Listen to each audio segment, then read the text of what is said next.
Então, o conforto está atrelado muito a boas memórias, a tudo aquilo que a gente constrói todos os dias.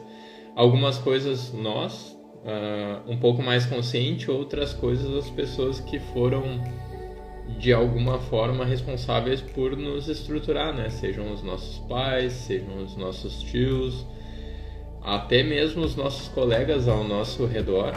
E como tudo isso influencia nas nossas decisões, nas nossas atitudes e nas nossas capacidades, sejam elas pessoais, profissionais, sociais, quando adulto. Então é sobre tudo isso que a gente vai falar hoje.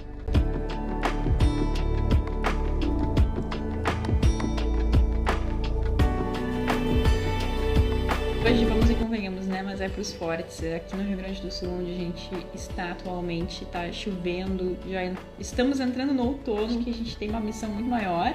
E é muito bom estar aqui também, acima de qualquer coisa. Então, o conforto está atrelado muito a boas memórias, a tudo aquilo que a gente constrói todos os dias. Algumas coisas nós, um pouco mais consciente, outras coisas as pessoas que foram de alguma forma responsáveis por nos estruturar, né? Sejam os nossos pais, sejam os nossos tios, até mesmo os nossos colegas ao nosso redor. E como tudo isso influencia nas nossas decisões, nas nossas atitudes e nas nossas capacidades, sejam elas pessoais, profissionais, sociais, quando adulto. É isso aí. A gente sempre fala, né, que a gente nunca fala só sobre o alimento, que se a gente falasse só sobre o alimento, seria muito mais fácil qualquer pessoa parar de comer da forma como come ou começar a comer de uma forma como deseja. Mas tem muitas coisas que vão além do alimento. Tem toda essa carga emocional, como tu falou, tem todas essas memórias que ativam. Por exemplo, eu tô aqui, tive que preparar um café pra mim, porque o dia de chuva, manhã de chuva, domingo, me remete muito a um café. Tava precisando? Não sei, né? Não necessariamente, talvez, para ficar um pouco mais agitadinha. Mas é porque a memória que o café traz é uma memória que pra mim desperta conforto. E esses alimentos, eles despertam gatilhos na gente. Porque às vezes alguns alimentos que pra nós, por exemplo, são mais conforto, esses alimentos que nos trazem essas memórias, porque pra nós às vezes é um pouco mais difícil quando alguém nos diz que a gente precisa reduzir né, o consumo dele, ou parar com o consumo dele, ou quando a gente precisa iniciar com novos alimentos para aumentar a nossa gama, né, a nossa diversidade. E porque às vezes a gente tem maior facilidade, e porque às vezes a gente tem uma maior dificuldade com isso. Eu arrisco a dizer, Cláudio, que tudo isso se deve a uma construção de bastante tempo. É como uma casa. Ela não começa pelo telhado, né? Não tem como tu mudar algo, mudar o telhado, mudar as paredes embaixo se o telhado tá lá em cima, lá, né? Tudo tem uma ordem, tudo tem uma sequência. E eu não sou um engenheiro propriamente civil, né?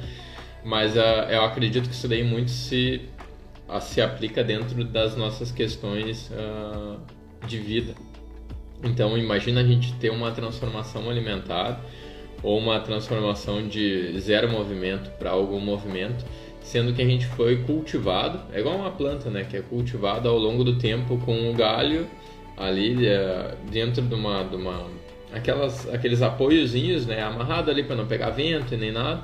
Então ela entende que aquilo ali é o suporte dela, que aquilo ali é a base dela, desde pequeno tá ali junto com ela, e quando vê, passa um determinado período e ela já julga que aquilo ali faz parte dela, né? Uhum. Muitas vezes a gente vê até algumas árvores colocando raízes em volta, né, de determinados troncos ou de outras árvores, né, e encaram elas como a própria natureza. E se a gente for ver isso daí, nós como seres humanos a gente faz muito isso daí, porque os nossos pais e foi até uma coisa muito necessária, né, quando éramos pequenos. Então a nossa mãe sabia e tinha que entender o que ela iria nos dar. Tanto é que existem teorias, né, de criação de filhos, de primeiro filho, segundo filho, terceiro filho. Particularmente a gente ainda não tem frutos, né, não temos filhos. E a gente fala como um engenheiro de obra pronta. Mas eu acredito que seja algo muito desafiador criar uma outra vida. Definitivamente. Mas durante muito tempo. Então, eu vou chutar, tá? 3 a 4 anos. os nossos pais foram responsáveis quase que 100% pela forma como nós éramos estimulados em relação ao movimento, em relação à própria alimentação, né? Seja o leite materno lá no começo, a introdução de novos alimentos, algumas frutas, verduras, enfim, toda essa construção alimentar foi feita pelos nossos pais, né, Cláudia? Com certeza. E eles fizeram também baseados no que foi feito com eles, muitas vezes, em tudo que eles adquiriram até o ponto de ter ali os filhos. Então, aqui é um caso de não ter necessariamente um certo ou errado. As pessoas, os nossos pais principalmente, os nossos avós, eles só fazem aquilo com a gente, ou só fizeram aquilo com a gente, assim como a gente faz com as crianças, o que a gente julga que tá certo pra nós, né? Mas no momento que a gente começa a ter um novo conhecimento, uma nova ramificação de conhecimentos, aí a gente começa a perceber o porquê às vezes algumas coisas se tornam um pouco mais difíceis e o porquê às vezes algumas coisas se tornam mais fáceis. Definitivamente, conforme a gente acompanha cada vez mais pessoas, a gente consegue ver que quando a gente fala, por exemplo, vamos comer mais folhas verdes, por exemplo, tem pessoas que acham isso que é maravilhoso, tipo, que legal, na minha casa sempre teve muita salada. Eu lembro, por exemplo, às vezes a gente tem algumas alunas que elas sempre falam, na casa da minha mãe, né? Tipo, algumas alunas já têm inclusive netos, mas elas sempre remetem ao tempo da casa da mãe. Uhum. Porque na casa da minha mãe eu sempre tive muita salada, minha mãe sempre comeu muita salada, ela tinha horta. Então, para essa pessoa, aquilo se torna uma facilidade muito grande, porque remete a algo, né? Já tem outras pessoas que não cresceram com essa questão de ter muitas saladas, de ter determinados alimentos. Então, para essas a gente repara que é um pouco mais desafiador o fato de instaurar isso, porque no momento que a gente traz isso para a nossa vida, a gente traz isso também para a vida das pessoas que convivem com a gente.